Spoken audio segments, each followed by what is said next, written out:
Good evening and welcome to the Ford Hall Forum. My name is Mary McTighe and I am the Forum's Vice President for Programming. This evening we are joined by Lynne Cheney, a prominent conservative spokesperson who served as chair of the National Endowment for the Humanities under both President Reagan and Bush. In her new book, Telling the Truth, Why Our Culture and Our Country Have Stopped Making Sense and What We Can Do About It, Ms. Cheney charges that the excesses of political correctness, multiculturalism, and radical feminism are threatening American society. Her former agency, the National Endowment for the Humanities, as well as the National Endowment for the Arts, affirmative action, and educational standards all come under fire in the book, and she says radical changes are needed urgently. Ms. Cheney is currently the W.H. Brady, Jr. Distinguished Fellow at the American Enterprise Institute, an organization sponsoring original research on domestic and international economic policy, foreign and defense policy, and social and political issues. Ms. Cheney, who holds a Ph.D. in English, has taught at several colleges and universities and was the senior editor at Washingtonian magazine. Her articles on education and culture have appeared in the New York Times, Newsweek, the Wall Street Journal, the Washington Post, and Time, among others. She also co-authored with her husband, former Secretary of Defense Richard Cheney, Kings of the Hill. Ms. Cheney's new book, Telling the Truth, will be available for sale as you leave tonight, and she will be signing copies for you. Ladies and gentlemen, it's a pleasure to welcome Ms. Lynne Cheney.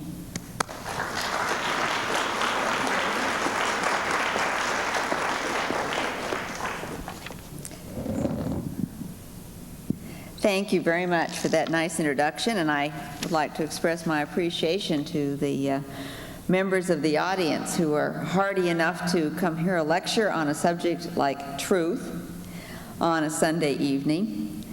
You could be home, though, watching Crossfire, which I taped earlier today, and hearing an interesting debate about foreign policy. But I really do prefer this topic, partly because I think that it encompasses so many others, and partly because I have spent so many years of my life concerned about it, though I have to confess to you that when I became chairman of the National Endowment for the Humanities in 1986, I had no idea that this was a topic to which I would be devoting so much of my thought and effort in the years ahead.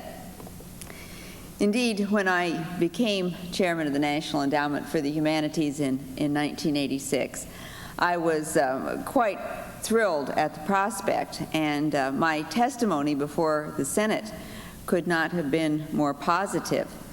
I talked about the humanities as I had come to understand them in my life as an academic, and then as I had continued as a person outside of our colleges and universities to think about subjects like history and literature and philosophy. And in my confirmation statement before the United States Senate, I spent a great deal of time talking about ideas like truth and beauty and excellence. I talked about history as a place where we can find models of excellence that encourage us to aspire in ways that we might not otherwise. I talked about literature as a place where we can encounter enduring truths, where we can encounter lives other than our own, where we can see how other people have made their way through this journey that we're on, and where we can see expressions of what, for those people, and doubtless for ourselves too, will turn out to be the most meaningful parts of this trip that we're all taking, this journey that we're all on. I particularly quoted Matthew Arnold when I was making my confirmation statement before the United States Senate. I'd written my dissertation on Arnold, and he had some marvelous things to say about humanistic study. He thought of it as an endeavor to know what he called the best that has been thought and known. what a marvelous and uplifting idea. And so, of course, that's the kind of thing that I talked about.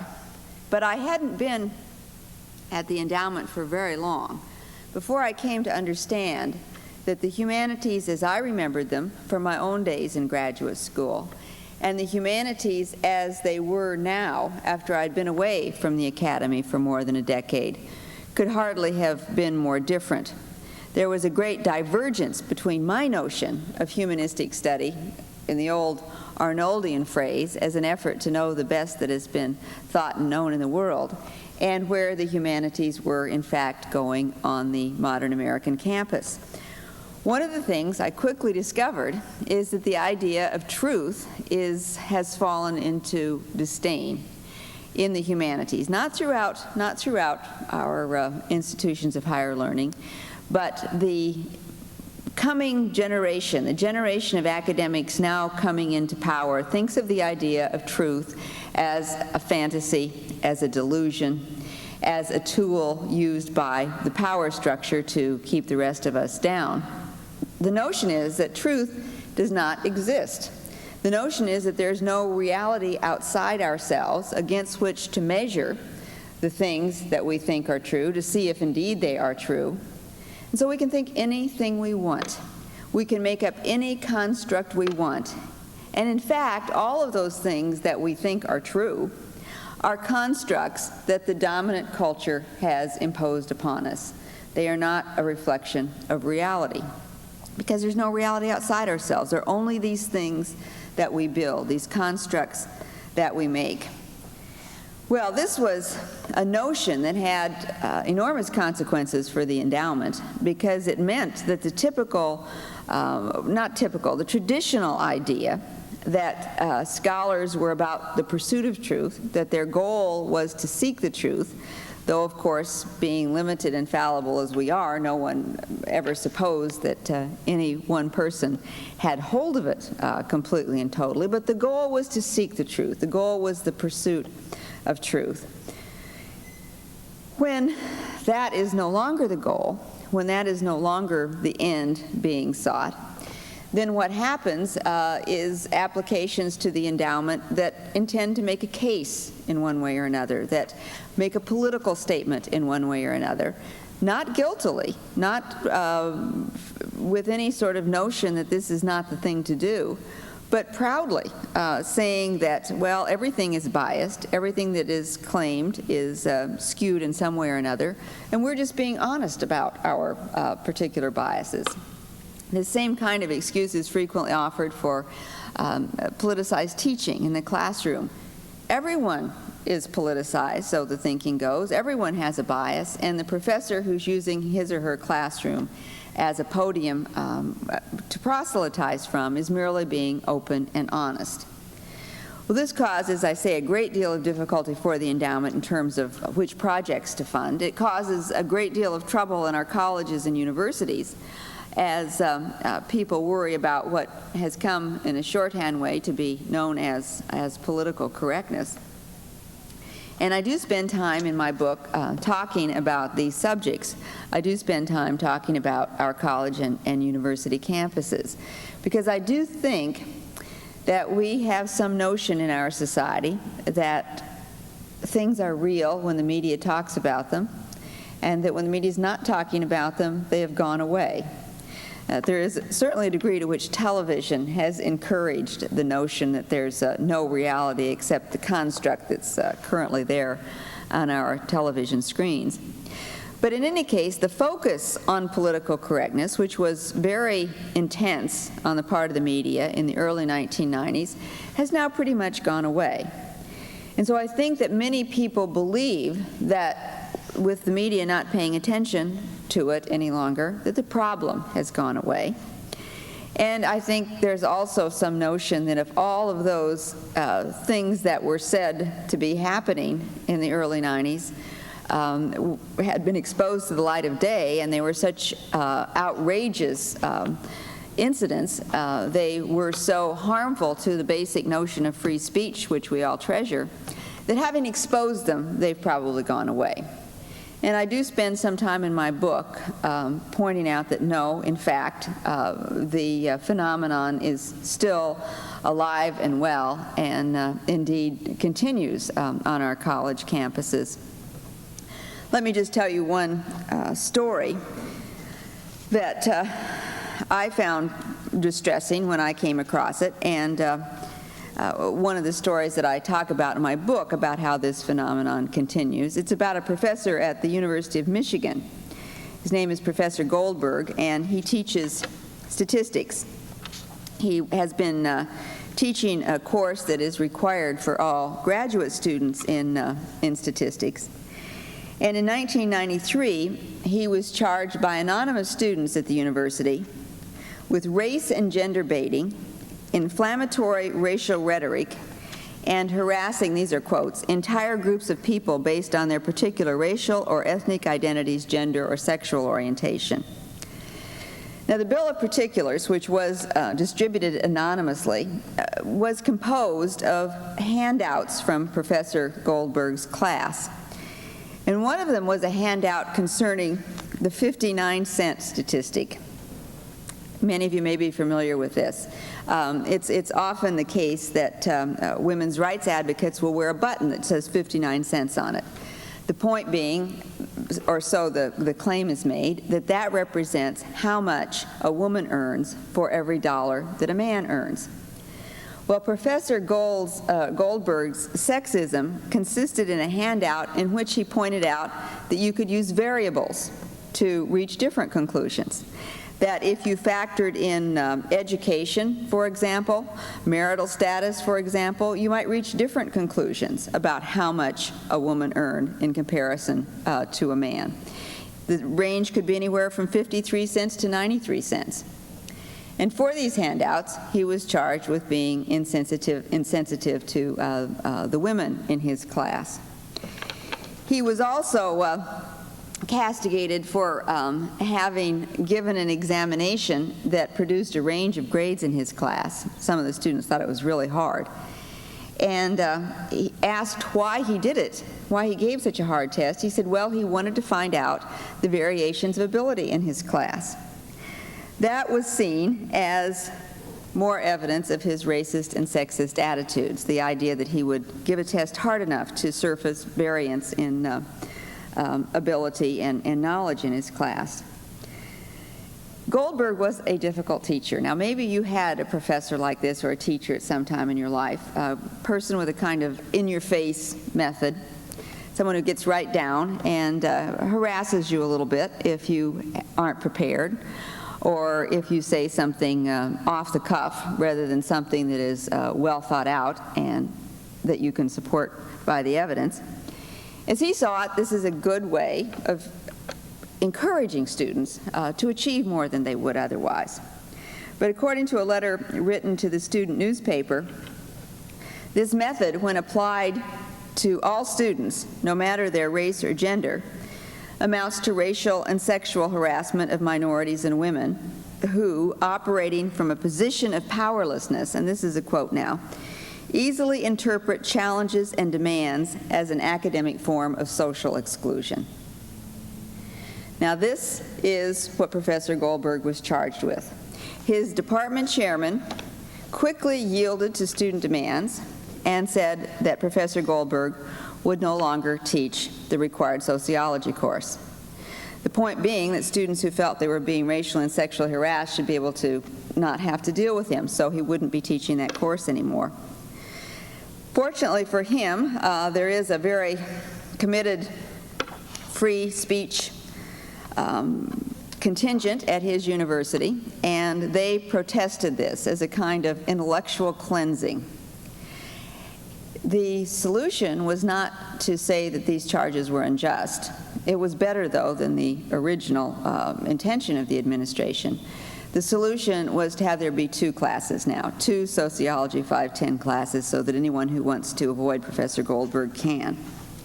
Well, I go on at length with that story only to assure you that political correctness is not dead on our campuses.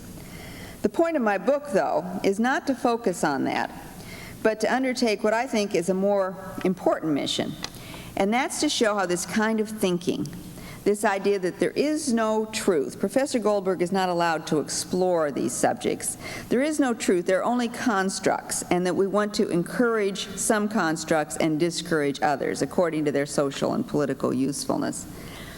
This idea has permeated our entire society. It's not just an academic matter anymore. You can find it in many, many places. As I see it, it's an attack on reason itself. It's an attack on rationality. If there is no truth outside ourselves, then all of those rules about evidence and verification that we have long believed were important no longer apply. If there's no truth outside ourselves, neither is there any such thing as falsity. There's just your version and my version, and everyone's version is as good as everyone else's, and power alone indicates whose version will prevail. One of the places where I was completely stunned to find this way of thinking as I began to look through the larger society is in psychotherapy.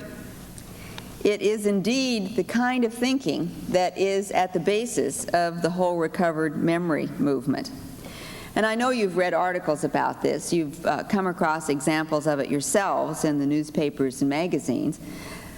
The movement has this characteristic. A patient will come to a therapist with a complaint. Maybe it's a mild depression, or maybe it's bulimia, maybe it's eyebrow pulling was one I read about.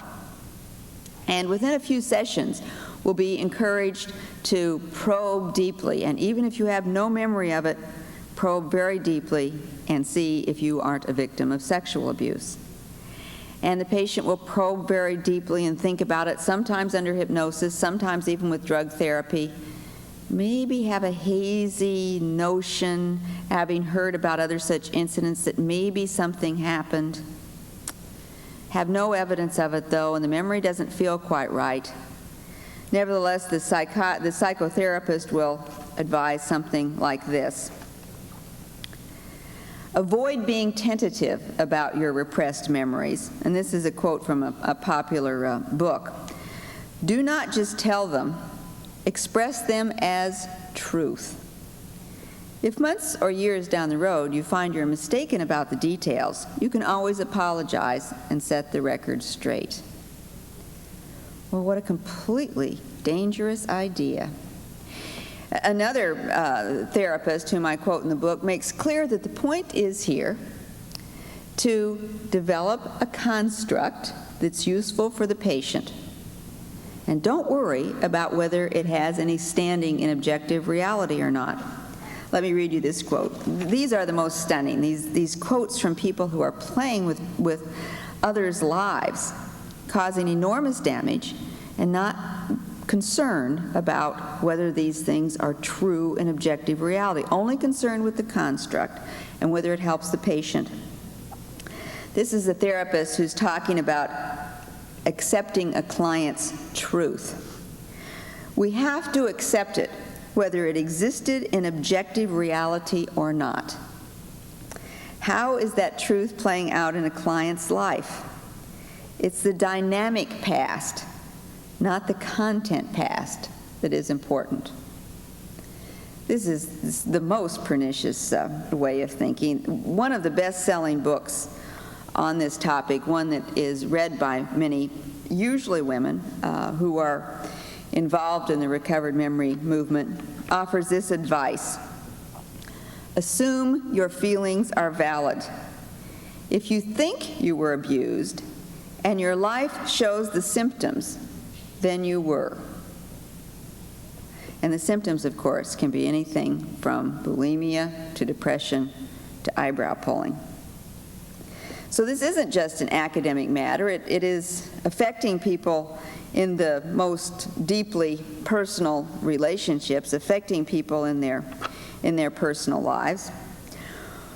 One of the most interesting places in which I've come across what I call postmodern babble is in journalism.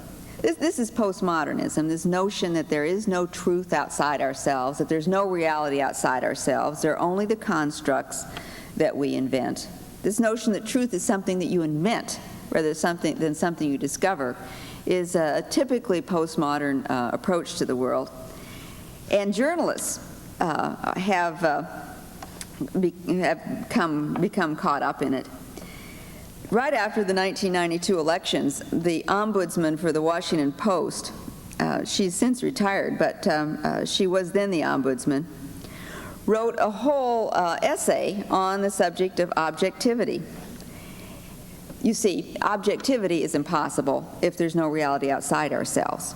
If everyone all the time is simply building constructs and there's no external reality, then objectivity is just a foolish and irrelevant notion. You can't ever get outside yourself, so you can't possibly be objective. So she wrote a column on objectivity, talking about how it had been important for most of the campaigns of her lifetime. Journalists had thought it was important to try to be objective. But she wrote, things have changed in recent years, and this is a quote, "We wised up and dismissed objectivity as a pretentious fantasy that made stenographers of reporters and produced irresponsible journalism." And she's not the only one, and she is not, as I say, some sort of person on the fringe of journalism. This is the ombudsman for the Washington Post. Media critic Howard Kurtz for the Washington Post is a very influential journalist. In his book about the 1992 campaign, he referred to objectivity as a set of shackles that journalists have to break and shrug off in order for them to do the kind of responsible reporting that he believes they should be doing. Max Frankel for the New York Times wrote in the New York Times Magazine more recently that reporting just the facts can amount to objective misrepresentation. Aggressive interpretation, he said, is necessary for accuracy and fairness. Well, there's a whole lot of confused thinking going on here. One of the things that I advise to people who want to know how we can combat this kind of irrationality in our society is to rely on your common sense, for one thing. I had a summer intern who reported this experience to me. He was in his class at Amherst, and a professor came in and said in the course of the lecture, "There's no such thing as truth," which led my student to raise his hand, or rather my intern to raise his hand and say, "Is that statement true?" Well, you see, this is the central flaw to this kind of thinking. Once you say there's no such thing as truth, then you have no ground on which to make any other claim. Similarly, even someone as intelligent as Max Frankel, someone as smart as Howard Kurtz, someone as respected as Joanne Bird, that's the name of the ombudsman for the Washington Post, even people as bright and intelligent as they are thinking in very confused ways on this subject. The point they seem to be making is that if we're completely objective, then we can never say when somebody commits an error of fact. Well, that's simply not the case, is it? The interest of objective truth is only served when you do try to point out when errors of fact occur. So there's a lot of confused thinking here, but meanwhile, you can see the results on the front pages of your paper. There's absolutely nothing wrong with opinion. And the editorial page is a fine place for it. Crossfire is a fine place for opinion. But when it comes to reporting the news, it's a place we've always thought that we should try to keep opinion out. But increasingly, I think you can see, as you read the front pages of your newspaper, that the kind of thinking going on in journalism about truth and objectivity is having a very marked impact. So this isn't just an academic matter. It's in psychotherapy. It's in journalism. The area where I think it troubles me the most, and the one I have spent the most time talking about over the past weeks, is in our schools. It's one thing to have these issues discussed and even to have the discussion be closed, as it is on many campuses, having no possibility of objection remaining. But it's another thing entirely when in our schools we see the notion that there is no truth, that there is no objectivity, that there's no reality outside ourselves, there aren't more or less accurate versions of history, but only more or less useful versions of history. When we see that having impact in our schools, then I think it is really time for citizens to stand up, take notice, and object. Let me just give you some of the examples that I opened the chapter on schools with. Well, one of them is silly, but it's fun, kind of, because it's so silly. It's an educator right here in Massachusetts warning teachers about using the story of Babar in the classroom because, and I quote, "It extols the virtues of a European middle-class lifestyle and disparages the animals and people who have remained in the jungle." So Babar is dangerous. This is a teacher of radical math literacy. She warns against bombarding students with, and I quote, "oppressive pro-capitalist ideology." And among the things she said we have to avoid in the classroom are such practical applications of mathematics as adding up a grocery bill, because, she writes, such an exercise, and I quote, "carries the non-neutral message that paying for food is natural." This, however, is perhaps the most telling of the examples that I open this chapter with, and it comes from a textbook for future teachers. Those of you concerned about the schools should really pay attention to the education of future teachers, because it's one of the areas where I think some of the most irresponsible ideas are being propagated. In this particular textbook, the author urges skepticism for the idea that the people we now know as American Indians came across to this continent, came across the Bering Land Bridge. And she says, this is not an idea that we should be having in our textbooks because Indian myths do not tell this story. Moreover, she observes, the scientific account, which does tell this story, the scientific account has nothing, and then this is a quote, nothing except logic to recommend it. Now, you might think that this is just some fringe quote I picked up from a fringe textbook. I promise you it is not. It is a widely used textbook, and it has had impact. In California, a group of parents and teachers offered this argument that the scientific account has nothing except logic to recommend it as a reason for rejecting a fourth grade history text. Ideas do have impact. This is a case where you can see them having impact in our schools. The political notions that have come into the vacuum that exists now that truth is no longer thought to be important often take this form in our schools. The notion is that anything that happened in the West, anything that has happened in the United States, should be looked at with great skepticism and distrust as being good for humanity, while anything that happens in a third world country should be looked at as something to be admired and not considered too closely. I sometimes suggest to parents that if they want to get some idea of how accurate an account of history their children's textbooks are offering, if they want to get some idea whether truth and accuracy are important in a textbook, or whether this political notion that I advanced, that the West is bad, the non-West is good, the United States is bad, any third world country's achievements are good, look at the account of the Aztecs. And if in that textbook what you find is that the Aztecs are presented as a gentle and peace-loving people who produced great architecture, had a phenomenal system of agriculture and irrigation, if the textbook says that, but does not mention that the Aztecs also practiced human sacrifice on a massive scale, then your textbook probably has a problem. And I cannot tell you how common this is, and it most recently cropped up in the National History Standards. This is a controversy in which I have been debating for more than a year now. And I've felt some personal obligation to do it since when I was chairman of the National Endowment for the Humanities, I signed one of the grants that helped make the development of these national history standards possible.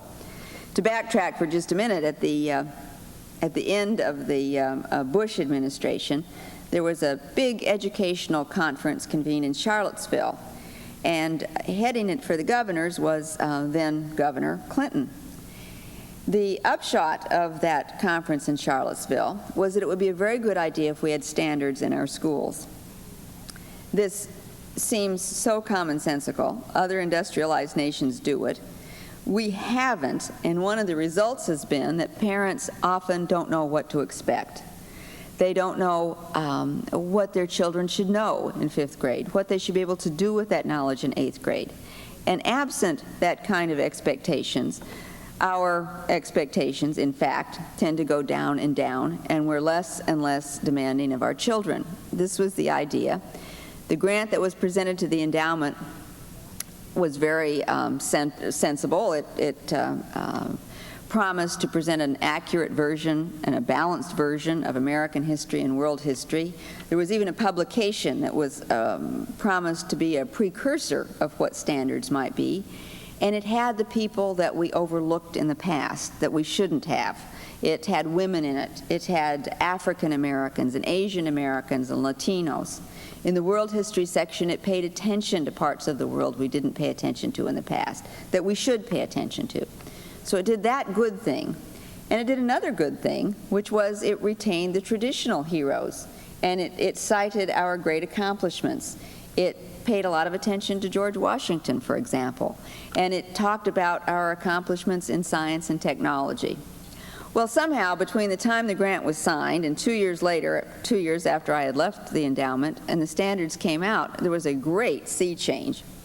And the standards that were developed and published and have been sent across the nation in tens of thousands of volumes, in fact, do not talk about the traditional heroes of the American past or the accomplishments of Western civilization or the accomplishments of the United States very extensively at all.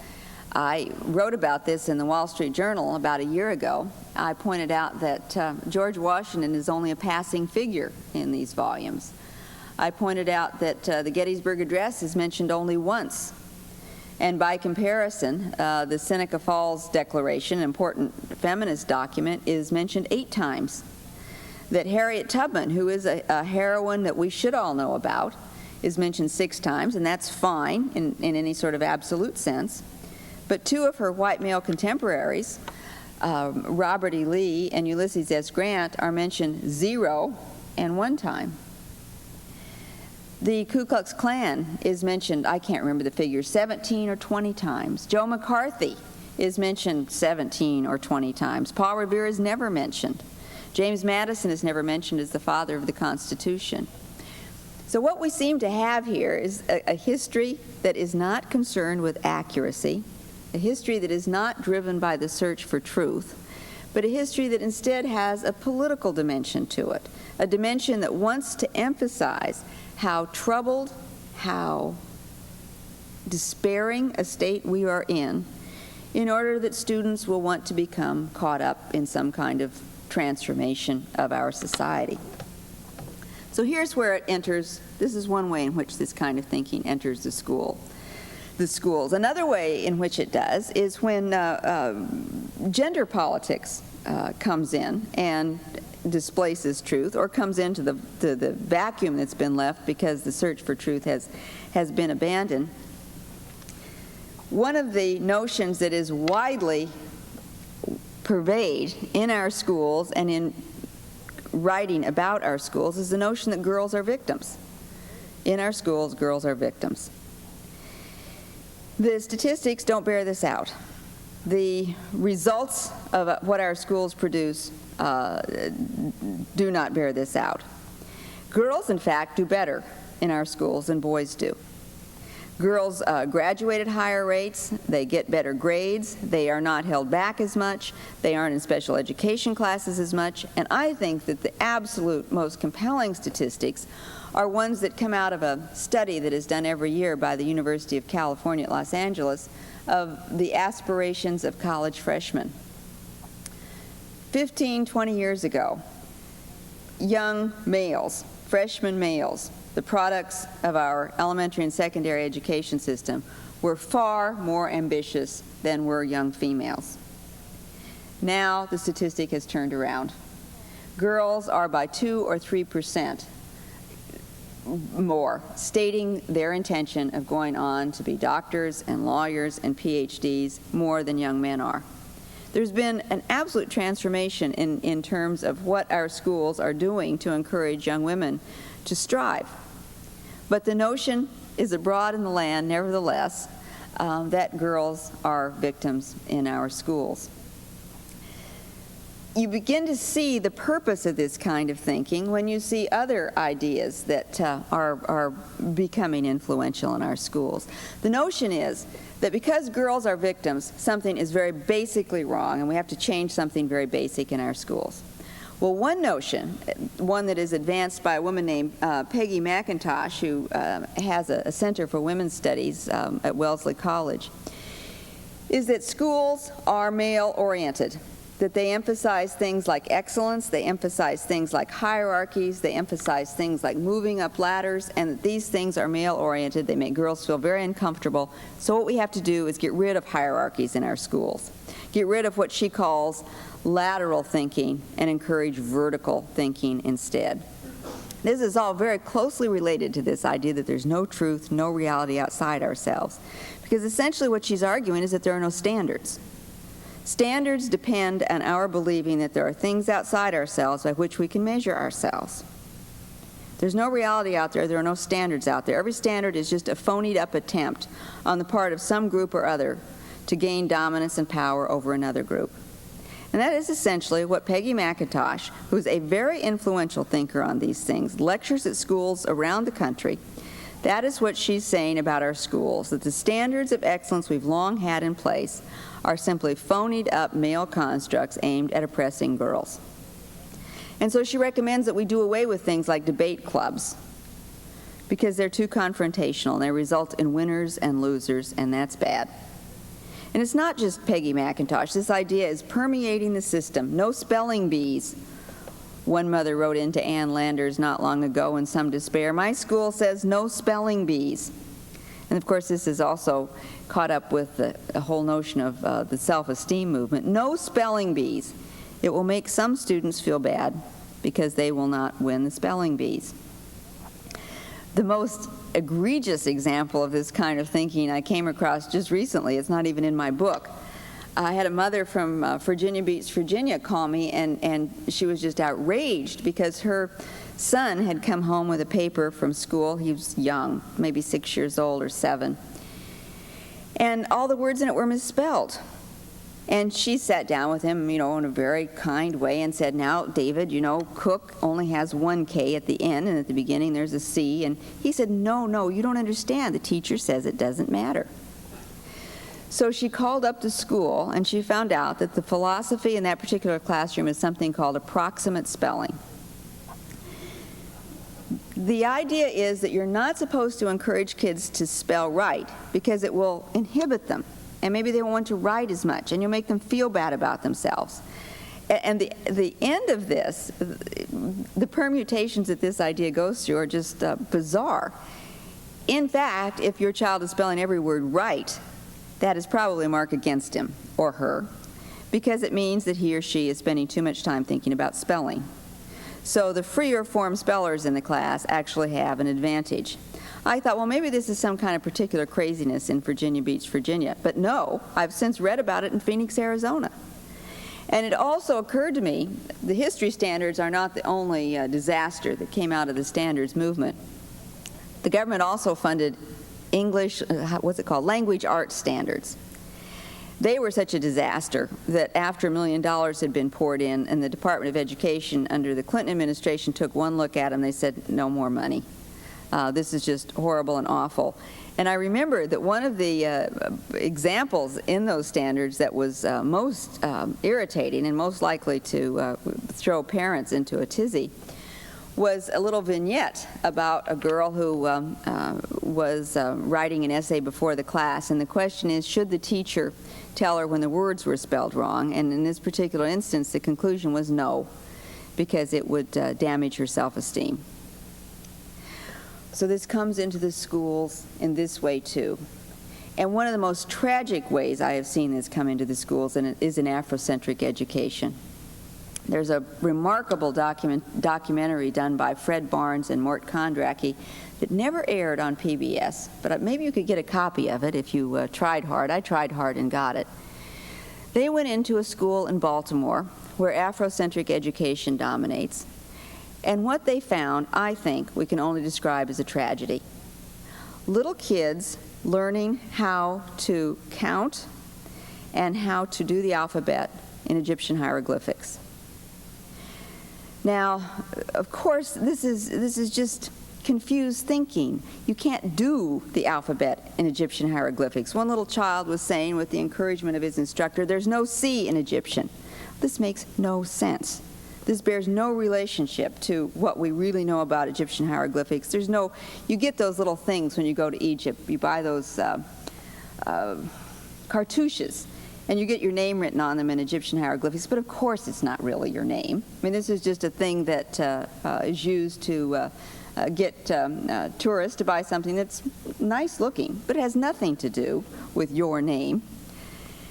So these little kids are learning how to compute and how to write in Egyptian hieroglyphics. I had a teacher in Chicago come up to me when I was doing a book signing there a few weeks ago, and she handed me a section of a book.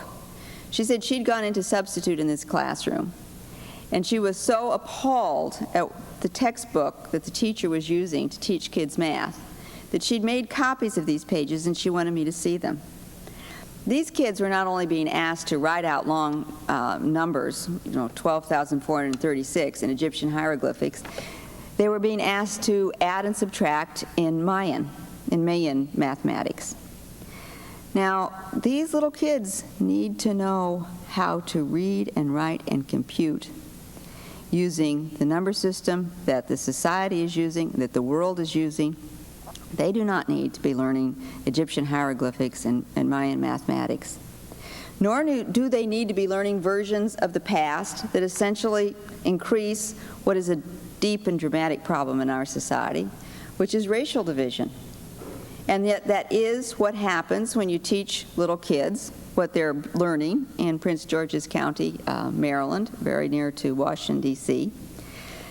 When you teach them that the Egyptians stole, this is the word, stole their culture. I'm sorry, the Greeks stole their culture from the Egyptians. This is, first, it's not true. Of course, Egyptian culture influenced Greek culture, but so did many Semitic cultures. The Greeks themselves were amazingly inventive. To say they stole their culture from Egypt is simply not true. But it does increase hostility between group and group, and you heard Louis Farrakhan doing this in his speech on the Mall, when he said that Napoleon had shot off the face of the Sphinx because he was offended by its Negroid features. This is not true.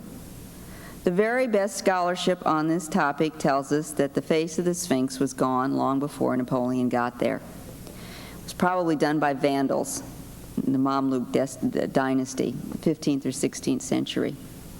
So it's not true. But you see, we're telling each other things that aren't true in order to make political points, rather than engaging in a real search for what's true, what's accurate. It is irrational, and I point out in my book that it has a moral dimension as well, a very obvious one in many ways. If you say there's no truth and no reality outside yourself, then you're saying that other people don't matter as much as you do. Your reality is the only one. It doesn't matter what you do to that other person because his reality isn't real to you. There have been some remarkably moving philosophical disquisitions on how important it is for all of us to honor the reality of other people if we want to have a moral society. One of the best ones is from an American philosopher, Josiah Royce, who described the animating perception of compassion, the thing that makes us able to sympathize with other people, as realizing that another person is just as real, as actual, as concrete as thou art. That his life, and this is how Royce wrote it, his life is as bright a light, as warm a fire to him as thine to thee. His will is as full of struggling desires, of hard problems, of fateful decisions. His pains are as hateful, his joys as dear. And when you think about the violence that young people in particular are doing to one another, you can't, there's no one explanation for this, but it surely is destructive for our schools and our universities, our other cultural institutions, it's in museums as well, to be propagating the notion that there's no reality outside ourselves. A museum director in Baltimore, who actually had a very fine exhibit on her hands, handed out a pamphlet and gave talks on the radio not long ago about how visitors to the museum could make anything out of the exhibit that they wanted. Because each of us, of course, writes history as we want to see it. Well, maybe we're doing it now, but we shouldn't be. And what I suggest in the last chapter of the book for people who are concerned about this idea that there's no truth, no reality outside ourselves, and about its ramifications in so many different sectors of the society, is that we should each of us pick an area we're interested in and try in that one area to see that the people who stand up in front of us, that the people on the news broadcasts, the people who are affecting our lives and our children's lives, that we ask them to focus on truth. Now, we aren't ever going to agree on what it is, and I don't mean to imply to you that I know what it is, but I do mean to say that it ought to be the goal. And for me, the schools are the most important place, and it's for a personal reason, a subjective reason, that I want to be sure that our schools value objectivity as much as they should, and that's that I've become a grandmother. I now have a granddaughter who is 16 months old, and she, of course, is the smartest, best little granddaughter in the whole world, but she's going to go to school. And there are so many things I don't want her to believe that are being taught in our schools that aren't true. I don't want her to think that girls are victims. I don't want her to think that girls should engage in debate, that girls shouldn't strive to set themselves above the crowd and achieve. That's a remarkable impetus to hard work, and I don't want it taken away from her. Similarly, I don't want her to think that the tale of the United States, that the story of Western civilization, is essentially a grim and gloomy one. I want her to know all of our faults and all of our failings, but I also want our schools to accurately and as truthfully as possible convey to her that we live in a society and in a civilization that has experienced many triumphs and in which we are indeed making progress. Well, thank you very much for being here, and I will look forward to your questions.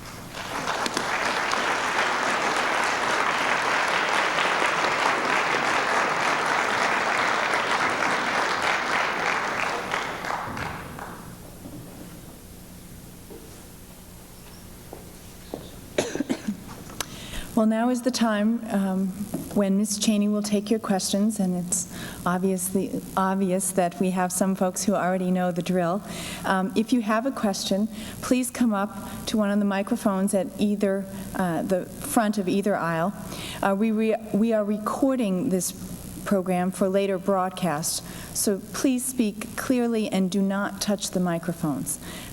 Please keep your questions succinct so that Ms. Cheney can answer as many of the questions as possible. All right. Well, I wanted to challenge some of the statements you made about objectivity and truth, just, somewhat to be just contrary and bring some debate in here.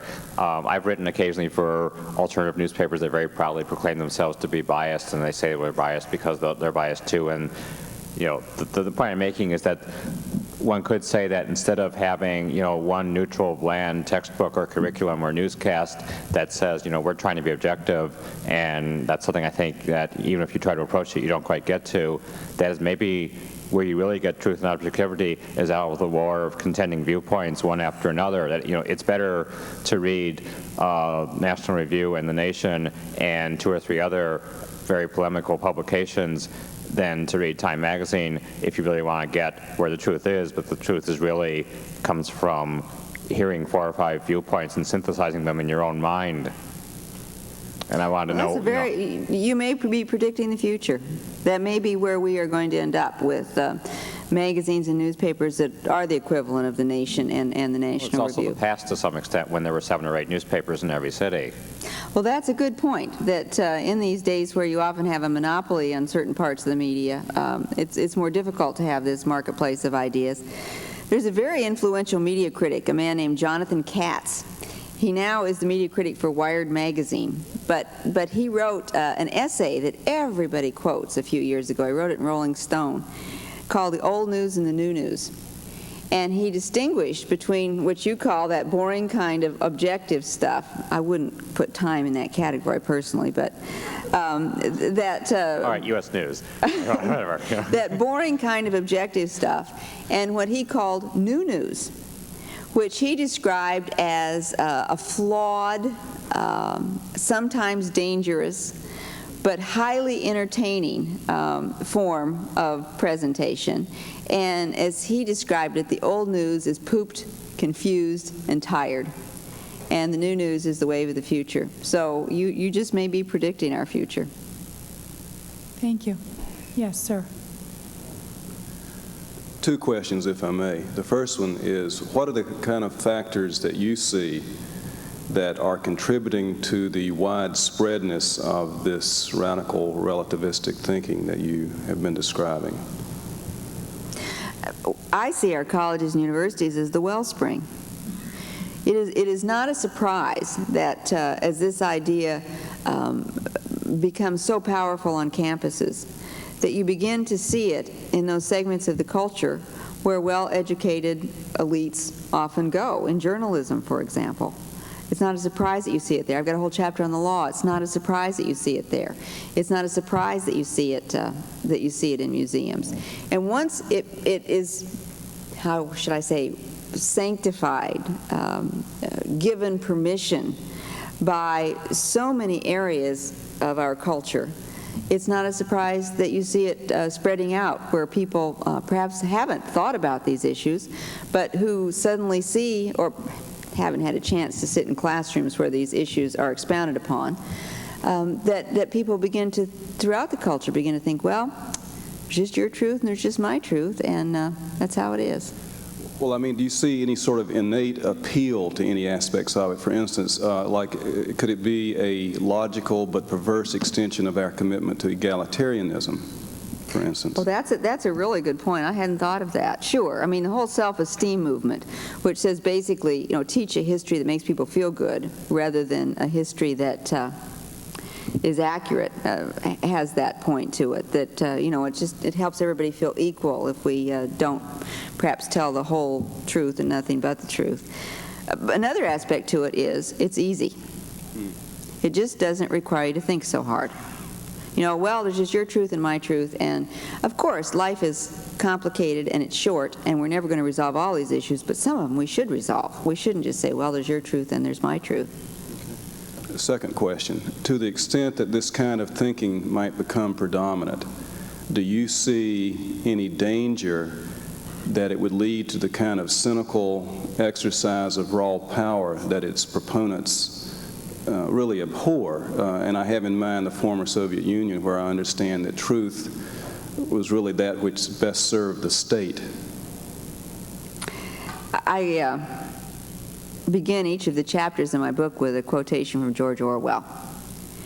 And I did this in part because Orwell was a socialist. And I wanted to make the point that this is not something that only conservatives worry about, that this is something for us all to worry about. But many of the quotes are from 1984, which was, of course, in part at least, Orwell's take on the Soviet Union, where truth was what advanced the interest of the state. I had a chance to visit the Soviet Union not long after the Berlin Wall came down and the empire began to disintegrate. One of the saddest things that I encountered were the historians who for years had been writing lies, who knew they were writing lies, but who now had to fess up. You know, and some of them were very old and they were smart, but for years they've been writing lies. And now they could see their whole lives. I mean, there was no longer any social ratification for doing this. And here, their whole lives were a waste, and they knew it. So that's a very good point. Thank you. Sir? Hi. My question is, why are these schools of education, whether at universities like Harvard or Northeastern or the University of Baltimore, why are they so third-rate? And what curricular reforms or faculty firings would you would you recommend in order to improve them? If these are the institutions, these schools of education that are producing the junior high school and high school teachers who are wreaking this havoc on our culture, what will you do about the professors and the curricula in these schools? There's a book you should read called Ed School Follies. And it's written by a woman named Rita Kramer, who visited departments of education and colleges of education around the country, and it will make your hair stand on end. Not only because so much of what goes on is incompetent, but because so much of what goes on is ideological. And indeed, it is the absolute promotion of this notion that there's no objective truth. I just have to tell you this story because it's so funny in a very dark kind of way. She talks about sitting in a class, I think it's in the Middle West, and listening to the teacher talk about how we shouldn't teach the story of Tootle the train. This is the famous little Golden Book story. I'm sure you know it. The Tootle is a very smart little train, and he's got all sorts of potential, but he's not disciplined. And so he likes to get off the tracks when he's supposed to be practicing how to be a good train. He gets off the tracks and goes and plays in the meadow and plays with his friend, the horses. But people are concerned about Tootle, the community is concerned, and so they all get together and they have a little demonstration that tells Tootle how he should work hard because he has potential and he can be the best flyer that ever went between Chicago and New York, if only he'll focus and concentrate. And he does, and he becomes the most famous flyer. Well, says the teacher, this story is so pernicious because it teaches kids, work hard and you'll make it. Well, says one of the students in the class, isn't that what we want our kids to learn? This is an older woman who hasn't learned to be quite as quiet when teachers say these things as some of the younger students have. The upshot of it is that the story of Tootle the train is a bad one because it teaches work hard and you'll make it. That assumes a meritocracy. That's a bad idea. Maybe this kind of thing flourishes in ed schools because of the levels of incompetence that you talked about. One solution, alternative certification. We need to find ways, and some politician who took this up, I think, could win himself a lot of friends, not the NEA, but a lot of friends. We need to find ways to certify people to go into the 8th grade classroom without putting them through what is often an intellectually demeaning process, and that's the ed school. We need to find ways to give people the skills that they might need that they haven't acquired before, to combine those with knowledge they might have acquired before, to take some of the people leaving the armed services, for example, and be able to get them into the classroom without sending them through that process. This would be the quickest way to solve the problem of the ed schools. But of course, the NEA is violently opposed to it. Ladies and gentlemen, please join me in thanking Lynne Cheney for her remarks this evening.